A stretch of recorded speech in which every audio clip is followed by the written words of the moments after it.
Tinkering with the carnivore diet. Before going carnivore, most people have experimented with various diets. Going from keto to carnivore is one of the most common paths. You probably wouldn't be considering a carnivore diet if you didn't have that curious experimenter mentality. The one that searches for answers, bucks the status quo, and calls their own shots. Good for you! You may have experimented with adding fats to foods if you've done keto, things like adding butter and MCT in coffee, or tried intermittent fasting protocols, and take numerous supplements. I've done them all. If you are like me, you probably have an idea about how many calories you should eat, what macro ratios to follow, how often and how much to eat. Our natural tendency is to instantly want to modify, measure, and manipulate a new diet to what we have learned and tested to be best. We want to experiment with the carnivore diet, but we want to add in our own flair, like intermittent fasting, bulletproof coffee, MCT oil, cheat meals, supplements, vitamins, ect. With the carnivore diet, you absolutely don't want to do this. Believe me, no one was more analytical than me. No one was more worried about getting fat than me. It's the skeleton that's always hanging in my closet. That said, these diet methods that I and many others have used should not be used with the carnivore diet initially. They interrupt the body's ability to interpret hunger and natural satiety signals, which often results in not eating as much as the body needs to properly deal with adaptation and healing. There are many metabolic processes that need to be adequately supported in regaining proper homeostasis and surviving the adaptation period. Many people feel very hungry when starting, yet are afraid to eat. Afraid of getting fat. Believe me, I understand. It is common for people to need to eat twice as much when starting as they eventually do once their systems have healed. This could take 30 days or 3 years. The adaptation period is different for everyone. Adaptation is not like a light switch. It's not like you will either be fully adapted or not. Different systems take different amounts of time. For example, it may take your gallbladder 2 weeks to unwrap to a high-fat diet where you finally can get off the toilet, unless you take the necessary precautions.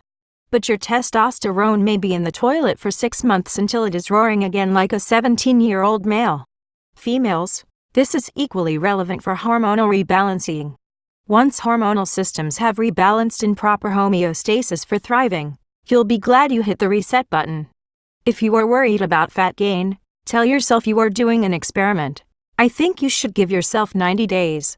The first 30 days equals adapt, level 1. The next 30 days equals heal, level 2.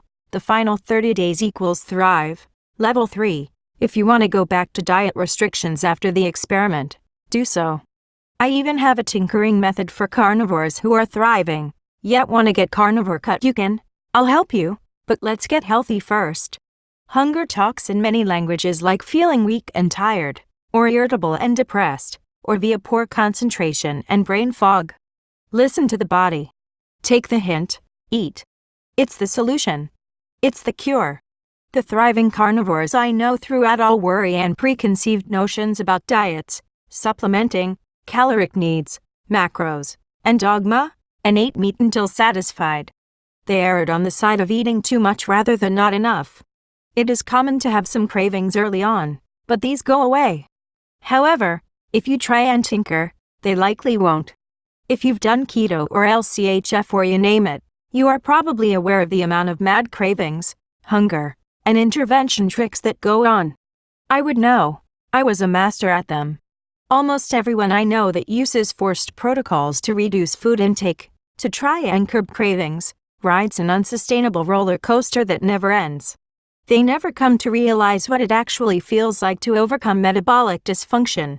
It feels amazing. Floodgates. For my first physique competition, I got very lean. Competition prep is the definition of food and calorie restriction. It's controlled starvation.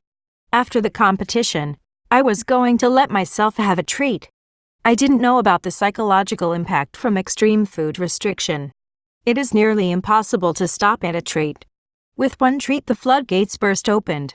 My body fat was higher 3 days after that competition than when I started the prep 16 weeks earlier. I didn't know it at the time, but this is extremely common among bodybuilding fitness community. Interestingly, I see this exact same thing with keto LCHFZC carnivores that use methods of forced restriction. Eventually they give in to one treat, which is never one treat. Supplements. Besides what is mentioned in this report, don't interfere with your body's natural rebalancing until you're healed. Once healed, I tell people they can loosen up with tinkering tests because they know what it feels like to be healed. So they know if their tinkering has positive or negative impacts. Supplements are not only not needed, but they will interfere with restoring your proper homeostasis, including vitamin and mineral levels. You are going to need to ignore common held beliefs around daily requirements of X, Y, and Z. Here's the thing. Daily requirements for a SAD diet can't be strapped onto a carnivore diet. When you add sugar and plants to a diet the body has to compensate, and external supplementation might make sense to balance and help the assault from these foods. This does not translate to someone on a carnivore diet. Proper nutrient blood levels in a carnivore necessarily must be different than non-carnivores. I already know, you're going to be tempted to continue taking your MCT, BPC, whey protein, collagen, creatine, BCAAs, beta-alanine, caffeine, magnesium, zinc, B vitamins, fish oils, D3, C, and probiotic, but do an experiment. Set them aside. Don't start if you aren't willing to eat enough meat to stay satisfied without manipulation. You should not start a carnivore diet. You will suffer and you won't get results. Do start if you are willing to set aside conventional wisdom to hunt for your superhuman. Let's do it. The ultimate 30-day guide to going full carnivore. Whether you are keto and considering carnivore or are just curious what it takes, this is your ultimate manual.